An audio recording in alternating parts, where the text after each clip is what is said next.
et sœurs, les frustrations, les challenges de tout genre vous conduisent parfois au découragement, au point d'abandonner tout, les situations angoissantes. Alors, aimeriez-vous avoir une autre source de revenus? Nous ne faisons que dépenser notre salaire tous les jours. On dépense tous les jours. Mais en retour, est-ce qu'on gagne quelque chose? Non. Alors, vous allez apprendre comment faire que vos dépenses deviennent une source de revenus. On y va? Alors, la réalité, c'est que nous cherchons à créer une entreprise solide, une vraie entreprise qui nous rapporte.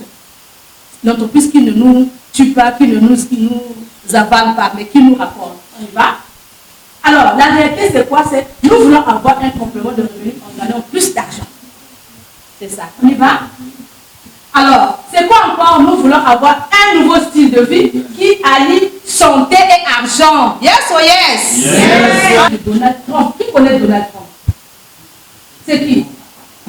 Lex. Yes or yes? Yes.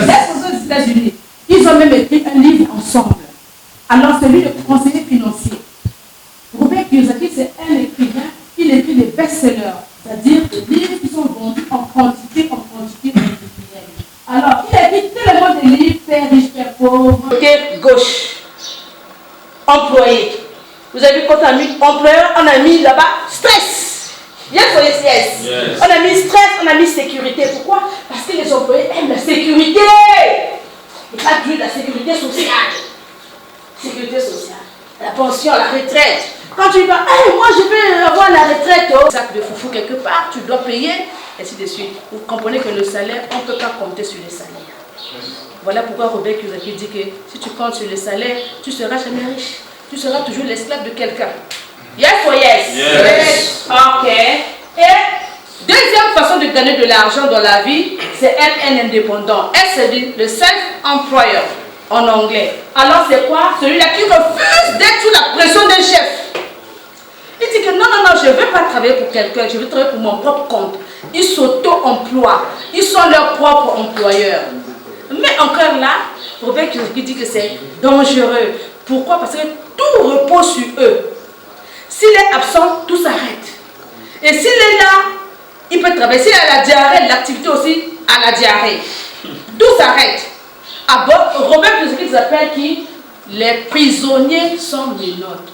Ils sont prisonniers de leur emploi, de leur activité. Ils sont prisonniers de leur société qu'ils ont créée. Par exemple, un chauffeur de taxi, lui-même c'est son propre taxi, il conduit quand il veut. Mais le jour qu'il fait la diarrhée, le taxi aussi fait la diarrhée. Médical. Et s'il n'est pas, il est malade, le cabinet est fermé. Parce que c'est lui qui doit faire des consultations. Même l'infirmier qui travaille là ne peut pas faire la consultation. Même il peut te recevoir. L'infirmier peut te recevoir. Il enregistre, il te prend la tension, il te prend le poids, ainsi de suite. Il dit, attends le médecin. Le médecin viendra à quelle heure? Il est malade. Il peut venir. Le malade va repartir à la maison pour revenir le lendemain. Il est malade. Qu'est-ce que le malade va faire? Il va partir ailleurs, là où il y a le médecin toujours présent. Yes or yes? Yes. Hein? Déjà validé par l'OADA, les critères validés par les grands écrivains, comme les Robert Kiyosaki, qui disent quoi? Pour être un businessman, il faut remplir ces trois critères. Premier critère, avoir un capital d'investissement minimum 2 milliards. Ah oui? Vous jouez avec l'investissement businessman. C'est pas quelqu'un qui prend peut-être comme 3-5 millions, il prend les sacs de Ngiri, le gros sac, il va à Dubaï, il va en Chine, il revient avec les conteneurs, il dit qu'il est businessman. Non, il n'est pas businessman. Un businessman ne se promène pas pour aller chercher les marchandises et venir vendre. Jamais. Le businessman, lui, il a un capital de 2 milliards. Pourquoi?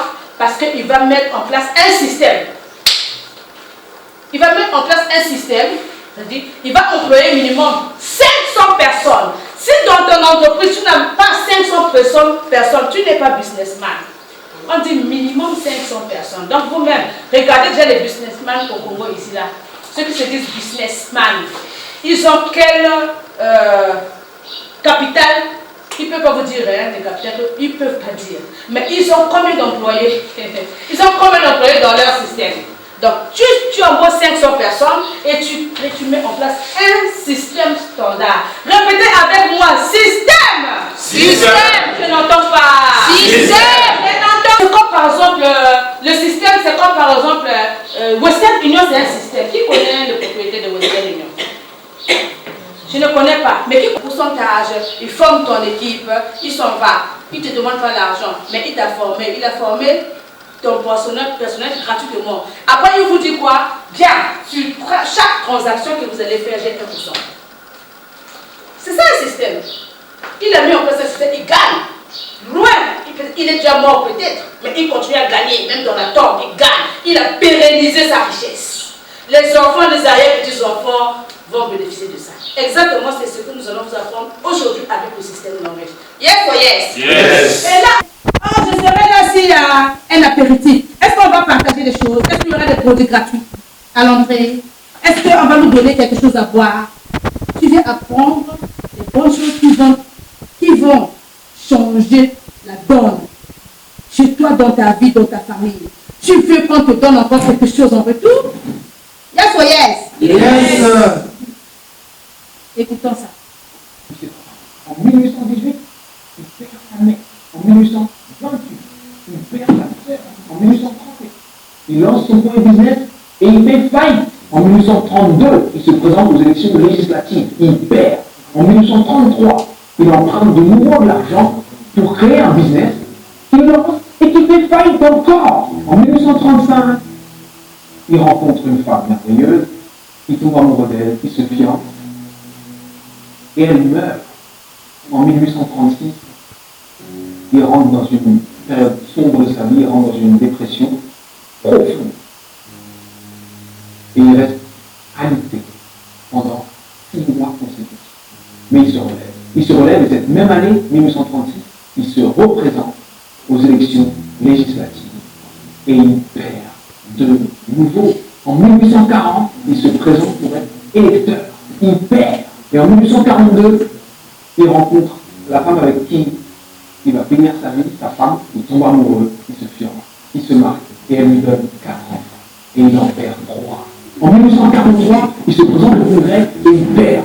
En 1845, il se présente de nouveau au Congrès et il perd de nouveau. En 1850, son fils meurt. En 1854, il se présente au Sénat, il perd. En 1956, il se présente pour être vice-président. Il n'a même pas 100 voix. En 1958, il se présente de nouveau au Sénat et il perd de nouveau. Et en 1960, Abraham Lincoln est élu président des États-Unis.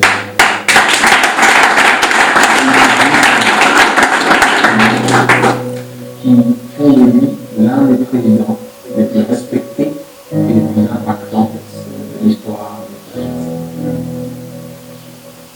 C'était important que je te raconte cette histoire. C'était important que je te raconte cette histoire parce que on voit le héros.